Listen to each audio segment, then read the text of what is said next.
හර විට මේ ආණ්ඩුවේ අය හිතාගෙන ඉන්නවා ඒගොල්ලෝ ආණ්ඩු කරනකොට හදිසි ආපදාවල් ඇති වෙන්නේ නැහැයි කියන එක.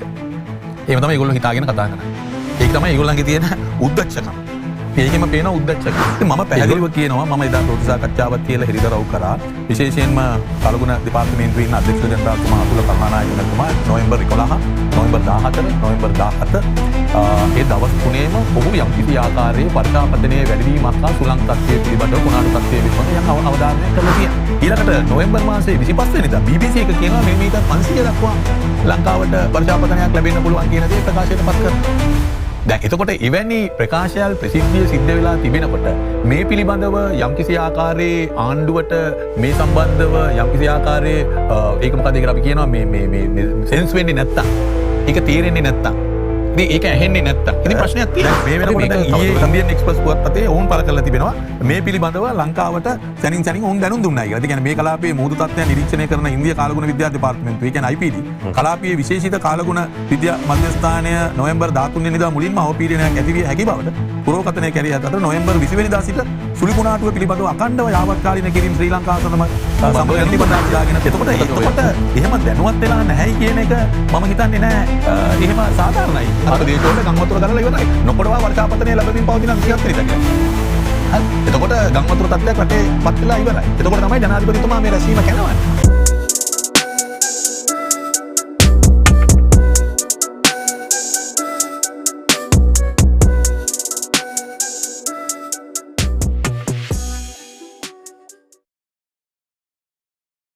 දැන් මේ ගැන කතා කරද්දී පසුගිය කාලේ ඇතිවෙච්ච සංවාදය තුළ මීට පෙර මෙවැනි තත්ත්වයක් ඇතිවන බවට අනතුරු ඇඟවීම් විවිධ තැන්වලින් විවිධ විදිහට ලැබිලා තිබුණා කියලා සංවාදය තිබුණා. ওই සංවාදය ඇතුලේ නොවැම්බර් මාසේ 12 වෙනිදා අද දෙන්න බිග් ෆෝකස් සංවාදයේ පළවෙච්ච අදහස් සම්බන්ධයෙන්ුත් කේන්ද්‍රීය කතාබහක් නිර්මාණය වුණා. හැබැයි ඒක නෙමේ එකම තැන මේ සම්බන්ධයෙන් තොරතුරු පළවෙච්ච.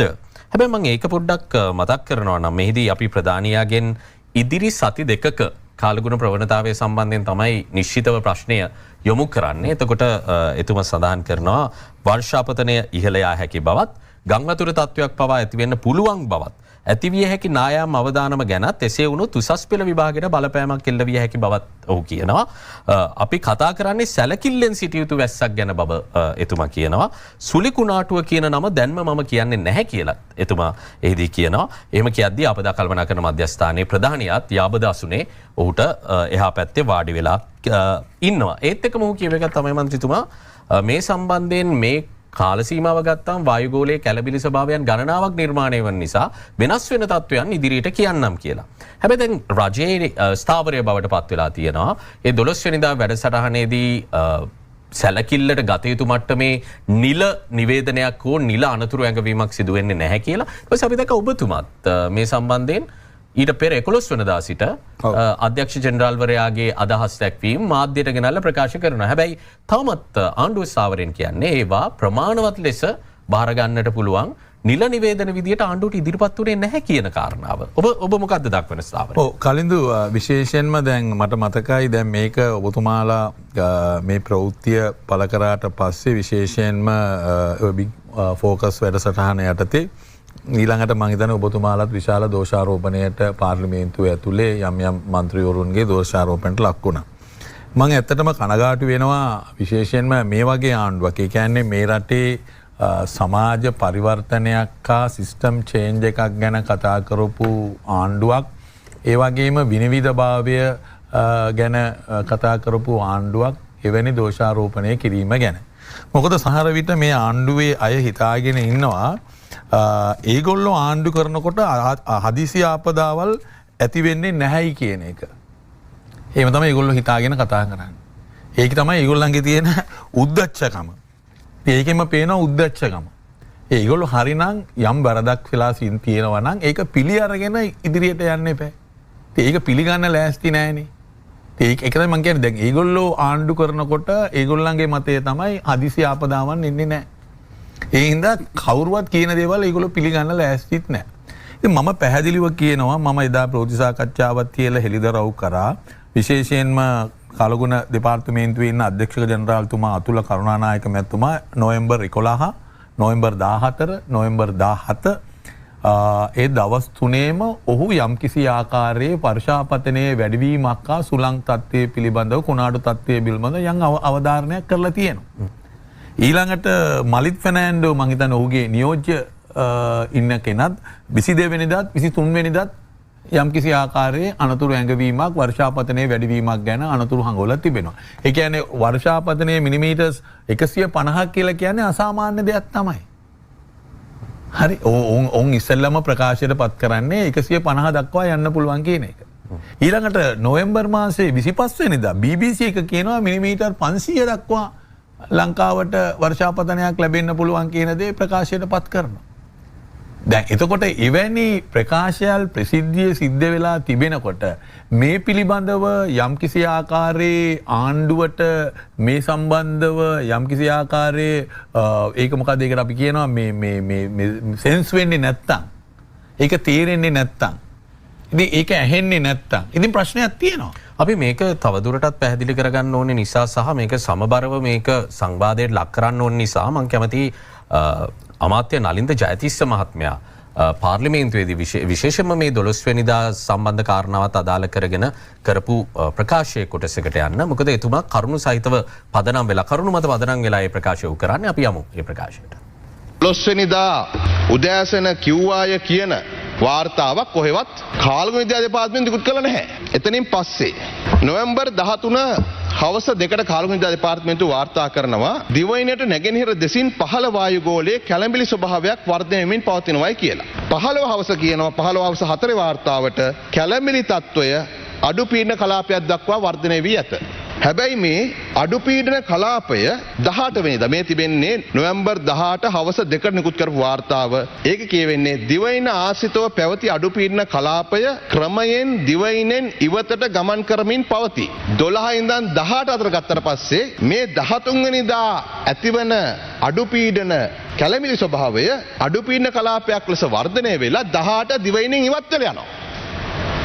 හරි දිවයිනෙන් ඉවත් වෙලා යනවා. දැන් නලින්ද ජයතිස්ස ඇමතිතුමා කියපු කතාවේ එතුමා කියනවා 18 වෙනිදා පිට වෙලා ගියා කියලානේ. දැන් මගේ 12 වෙනිදා කියප එක එතුමා කියන්නේ. එයා කියන්නේ දැන් 18 ගියා කියලා. දැන් මගේ ළඟ තියෙන ආරක්ෂක අමාත්‍යාංශයේ විසින් ආපදා සහන සේවා චක්‍රලේඛනයක් ගහලා තියෙනවා 3/225. ඒකේ තියෙනවා අමාත්‍යාංශ ලේකම්වරු ප්‍රධාන ලේකම්වරු දෙපාර්තමේන්තු ප්‍රධානයෙන් දිස්ත්‍රික් ලේකම්වරු ප්‍රාදේශීය ලේකම්වරු විස්තීර්ණ ආපදා තත්ත්වය ප්‍රකාශයට පත් කිරීම. මට තේරෙන්නේ විස්තීර කියන වචනේ මොකද්ද තේරුම කියන එක. එක්ස්ටෙන්ඩඩ් කියන එක. ඔව්. එතකොට හදිසි ආපදා තත්ත්වයකදී විපතට පත්වන ජනතාව හා ආපදා අවදානම් හේතුවෙන් පදිංචි වාසස්ථානයන්ගෙන් ඉවත් කරන ජනතාවට සහන සැලසීම හානියට පත් ප්‍රදේශ යථා තත්ත්වයට පත් කිරීම සඳහා 2025 නොවැම්බර් මාස 21 වෙනි දින සිට නැවත දැනුම් දෙන තෙක් සමස්ත ශ්‍රී ලංකාවම විස්තීර්ණ ආපදා තත්ත්වයකට ලක් වූ බවට මෙයින් ප්‍රකාශයට පත් කරමි. එයා වයිස් මාර්ෂල් සම්පත් එතුමාගේ නම තුය කොන්තා විශ්‍රාමික. එතකොට දැන් එතුමා ලිපියක් ගහලා තියෙනවා 21 වෙනිදා ඉඳන් ප්‍රකාශයට පත් කරා කියලා. නමුත් එතුමාගේ ලියුමේ පෑනින් දාලා තියෙනවා 28යි නොවැම්බර් මාසේ. හරිද? ඒ කියන්නේ මේ බෑක්ඩේට් කරලා ලියුමක් ගහලා තියෙනවා වගේ තමයි මට නම් පේන්න තිබෙන්නේ මේ ලිපිය දිහා බැලුවම. ඉතින් එතකොට කොහොමද එතුමා මේ නොවැම්බර් මාසේ 28 වෙනිදා ලියුම ගහනවා 21 වෙනිදා ඉඳන් ප්‍රකාශයට පත් කළා කියලා ආපදා තත්ත්වයක්. එතකොට දැන් නලින්ද ජයතිස්ස ඇමතිතුමා කියනවා 18 වෙනිදා දිවයිනෙන් ඉවත් වෙලා ගියයි කියලා. එතුමා ඊට පස්සේ සඳහන් කරනවා සෙසු කැළඹිලි සහගත ස්වභාවයන් පිළිබඳව නිවේදන ආවි ඊට පස්සේ කියලා. මේ විශේෂිත එක විශේෂයෙන්ම 23 වෙනිදා විතර ඉඳන් ඇවිල්ලා 25 වෙනකන් ආවේ කියලා. 25 BBC එක කියනවානේ. ඔව්. ලංකාවට වර්ෂාපතනය 500ක මිලිමීටර් 500ක වර්ෂාපතනයක් ලැබෙනවා කියලා. ඒ පසු ඇති වුණු කැළඹිලි සහගත ස්වභාවයකට අනුව. මොකද සින්නියා කියලා අර කලින් ගියා කියන එක. දැන් එතුමා ওই ප්‍රකාශය කරන්නේ මේ ගිය සතියේනේ. ඔව්. මේ ගිය සතියේ එතුමා කරන්නේ නිල අදහස් දැක්වීම එතකොට දැන් එතුමා මේ ගිය සතියේ මම හිතන්නේ එතුමා කරන්නේ අයවැය විවාදේ බ්‍රහස්පතින්දා බදාදා කරන්නේ එතුමා ওই ප්‍රකාශය. ඒ කියන්නේ 5 වෙනිදා ඡන්දෙ තිබුණා 4 නෙමෙයි 3 වෙනිදා. මම හිතන්නේ එතුමා ওই ප්‍රකාශය කරන්නේ 3 වෙනිදා. ඒතකොට 3 වෙනිදා එතුමා මේ ප්‍රකාශය කරනකොට දැන් වෙනකොට දැන් ඊයේ ඉන්දියන් එක්ස්ප්‍රස් පුවත්පතේ ඔවුන් පළ කරලා තිබෙනවා මේ පිළිබඳව ලංකාවට සැනින් ඔවුන් දැනුම් දුන්නායි කියලා. ඒ කියන්නේ මේ කලාපයේ මුහුදු තත්ත්වයන් නිරීක්ෂණය කරන ඉන්දියා කාලගුණ විද්‍යා දෙපාර්තමේන්තුව, ඒ කියන්නේ IPD කලාපයේ විශේෂිත කාලගුණ විද්‍යා මධ්‍යස්ථානය නොවැම්බර් 13 වෙනිදා මුලින්ම අවපීඩනයක් ඇතිවිය හැකි බවට පුරෝකථනය කැරී ඇත අතර නොවැම්බර් 20 වෙනිදා සිට සුලිකුණාටුව පිළිබඳව අඛණ්ඩව යාවත්කාලින කිරීම ශ්‍රී ලංකා සමග නිතිපතා බෙදාගෙන තිබේ. මොකද ඔය උපුටා දැන් මම මේක ලංකා ලීඩර් කියන වෙබ්සයිට් එකකින් මම ගත්තේ. අද මම හිතන්නේ ලංකාවේ ජාතික පුවත්පත ලංකාදීප පුවත්පත මේ ගැන පළ කරලා තිබුණා. විශේෂයෙන්ම දැන් මේ සම්බන්ධව ඉන්දියාව නිරන්තරයෙන්ම ලංකාවට මේ සම්බන්ධව දැනුම් දුන්නයි කියලා. එතකොට එහෙම දැනුවත් වෙලා නැහැයි කියන එක මම හිතන්නේ නෑ එහෙම සාධාරණයි කියලා. අර ස්ටේක් හෝල්ඩර් මීටින්ග්ස් ගැන මන්ත්‍රීතුමා මම වෙනම අහන්නේ. මොකද දැන් 25 වෙනිදා වෙද්දී කාලගුණ විද්‍යා දෙපාර්තමේන්තුව ඔවුන්ගේ රතු නිවේදන නිකුත් කරනවා 25 වෙනිදා වෙද්දී. හැබැයි වර්ෂාපතනයේ ප්‍රමාණය විදිහට දක්වන්නේ මිලිමීටර් 150. එයත් දහරානිපාත වර්ෂාවක්. සැලකිල්ලෙන් ඉන්න ඕනේ. අපි හැමෝම පියවර ගන්න ඕනේ වැස්සක්. හැබැයි ඒකටත් එහා ගිහිලා පේන්න තියෙනවා වාරිමාර්ග දෙපාර්තමේන්තුව ඔවුන්ගේ නිවේදනයේ කියනවා මිලිමීටර් 200ට වැඩි වර්ෂාපතනයක් පතිත වෙන්නට ඉඩ තියෙනවා කියලා. ඒ අනුව එදා කාලගුණ විද්‍යා දෙපාර්තමේන්තුවේ නිල නිවේදනයේත් නැති වුණාට 150ක් කියලා තිබුණාට වාරිමාර්ගයක කියනවා මිලිමීටර් 200කට වැඩි වර්ෂාපතන තත්ත්වයක් සහ අනෙකුත් ප්‍රදේශවලට වර්ෂාපතන තත්ත්වයක් ඇතිවීම සම්බන්ධයෙන් කාලගුණකාංශ මේ වන විට ගෝලීය කාලගුණික ආකෘති මගින් තොරතුරු දැනුම් දී ඇත. ඒ අනුව පුරෝකථන කර ඇති පරිදි ඉහළාගයකින් යුත් හදිසි වර්ෂාවකදී ක්ෂණික ගංවතුර තත්ත්වයක් ඇතිවීමේ අවදානමක් ඇත කියලා 25 වෙනිදා උදේ 9ට වාරිමාර්ග දෙපාර්තමේන්තුව දාපු නිවේදනයේ තියෙනවා. මට තියෙන ප්‍රශ්නේ එතකොට අර කාලගුණ විද්‍යා දෙපාර්තමේන්තුව 150ක් කියන වෙලාවටත් වාරිමාර්ග දෙපාර්තමේන්තුව 200ක් බවට කියන්නත් අර ස්ටේක් හෝල්ඩර් මීටින්ග්ස් වලදී සමහර විට මේ රාජ්‍ය නිලධාරීන්ට පවතින තත්ත්වයන් පිළිබඳව ඉදිරියේ ඇතිවෙන්න පුළුවන් අවදානම වඩාත් පුළුල් ලෙස සහ විවෘතව රාජ්‍ය ආන්ත්‍රණය තුළ හුවමාරු කරගන්න සමත් වෙලා තියෙනවද කියන ප්‍රශ්නය මතුවෙනවා. ඒක ප්‍රශ්නේ මතුවෙන්න තමයි ඕනේ. මොකද දැන් ඇත්තටම දැන් මේ ආයතන සියලු දේවල් තියෙන ජනාධිපතිතුමාගේ යටතේනේ. ආපදා කළමනාකරන ආයතනයේ තිබෙන්නේ ආරක්ෂක අමාත්‍යාංශය යටතේ. ඒතර ඒ යටතේ තමයි කාලගුණ දෙපාර්තමේන්තුවත් එන්නේ. එතකොට දැන් මේ ප්‍රධාන ආයතන කීපෙම තියෙන්නේ ජනාධිපතිවරයාගේ යටතේ තමයි තිබෙන්නේ. එතකොට දැන් ජනාධිපතිතුමාගේ යටතේ තියෙන ආයතන තමයි මේ රැස්වීම පවත්වලා තිබෙන්නේ. එතකොට දැන් මේ සම්බන්ධව ජනාධිපතිතුමාගේ උපදේශකවරු ජනාධිපතිතුමාගේ ඉන්නේ ලේකම්තුමා එහෙම නැත්නම් ආරක්ෂක ලේකම්තුමා ඒ කවුරුවත් සහභාගී වෙලා නැද්ද? ස්ටේක්හෝල්ඩර් මීටින්ග්ස් වල 27 වෙනිදා පාර්ලිමේන්තුවේ රැස්වීම ගන්නකම් අපිට කිසිම සඳහනක් නැහැ එහෙම සහභාගී වුණා කියලා. ඒක තමයි. දැන් මං කිව්වේ දැන් ජනාධිපතිතුමා මේ සම්බන්ධව එතුමාගේ අවධානය යොමු කරන්නේ මේ නොවැම්බර් මාසේ 27 වෙනිදා. පාර්ලිමේන්තුවට ඇවිල්ලා පාර්ලිමේන්තුවේ ඉන්න විපක්ෂ මන්ත්‍රීවරු නිලධාරීන් කැඳවලා මේ තත්ත්වය ගැන ඒ කියන්නේ ගංවතුර ඇවිල්ලා ඉවරයි. 27 වෙනිදා කියලා කියන්නේ මේ සමහර ප්‍රදේශවලට ගංවතුර ගලලා ඉවරයි. නොකොඩවා වර්ෂාපතනය ලැබෙමින් පවතින 27 වෙනිදා කියලා කියන්නේ. හරි. එතකොට ගංවතුර තත්ත්වයක් රටේ පත් වෙලා ඉවරයි. එතකොට තමයි ජනාධිපතිතුමා මේ රැස්වීම කැඳවන්නේ. ඉතින් ඒකේ තියෙන ප්‍රශ්නේ තමයි මේ අන්තර් සම්බන්ධතාවය මේ කෝඩිනේෂන් එක තිබුණ නැද්ද?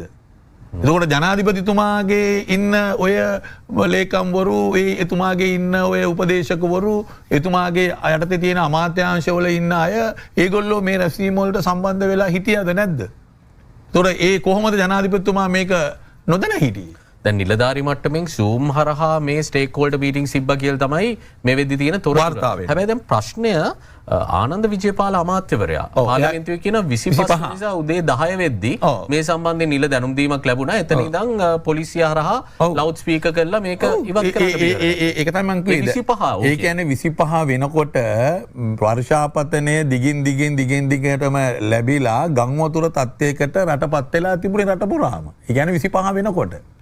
එතකොට මේ සියලු දේවල් සිද්ධ වුණාට පස්සේ තමයි ආණ්ඩුව තමන්ගේ ක්‍රියාදාමයට රාජ්‍ය යන්ත්‍රයේ මෙහෙයවන්න දේශපාලන නායකත්වය එන්නේ 25 වෙනිදා මෙතුමා කියනවා 25 වෙනිදා උදේ කියලා. ජනාධිපතිතුමා එන්නේ 27 වෙනිදා. එතකොට මේ තත්ත්වය ගිහිල්ලා ඉවරයිනේ. එතකොට ඒකනේ වෙලා තියෙන්නේ. ඒතර කොතන හරි මේ සම්බන්ධව ගැටලුවක් වෙලා තිබෙනවා. ඉතින් අපිට මේ ගැටලුව කොතනද කියලායි හොයාගන්න තියෙන. ඒතර ඒක හොයා ගැනීම සඳහා ආණ්ඩුවේ වගකීමක් තියෙනවා මේ සම්බන්ධව පරීක්ෂණයක් කරන්න. අනිත් පැත්තෙන් අපි විපක්ෂ හැටියට අනිවාර්යයෙන්ම තොරතුරු දැනගැනීමේ පනත යටතේ මේ සියලු තොරතුරු අපි ඉල්ලා සිටිනවා. අපිට රටේ ජනතාවට දැනගන්න ඕනේ, ඊළඟට පාර්ලිමේන්තුව දැනගන්න ඕනේ. මොකද ඔබතුමා දන්නවා දැන් මේ සම්බන්ධව පාර්ලිමේන්තුවේ අපි දවස් දෙකක විවාදයක් ඉල්ලුවා. දුන්නේ නැහනේ. දෙන්න බෑ කියලා පැයකමාරයි දෙන්න පුළුවන් කියලා කිව්වේ. මේ පාර්ලිමේන්තුවේ ඉන්න 225 දෙනා නියෝජනය කරන ජනතාවට මෙවැනි ආපදා තත්ත්වයක් මතුවෙලා ජනතාව ඉතාම අසරණ තත්ත්වයකට පත් වුණාම විශාල ජීවිත සංඛ්‍යාවක් නැති වෙලා ඊළඟට ජනතාවගේ තිබෙන නිවාස ඒ තිබෙන සියලු දේවල් අහිමි වෙනකොට ඒ සම්බන්ධව පාර්ලිමේන්තුවේ දවස් දෙකක විවාදයක් දෙන්න බැරි නම් මේ විපක්ෂයට විතරක් නෙමෙයි මේ ආණ්ඩු පක්ෂය තමයි වැඩිම മന്ത്രിවරු ප්‍රමාණයක් ඉන්නේ මේ ඇතිවෙච්ච තත්ත්වයේදී මොන දීලා.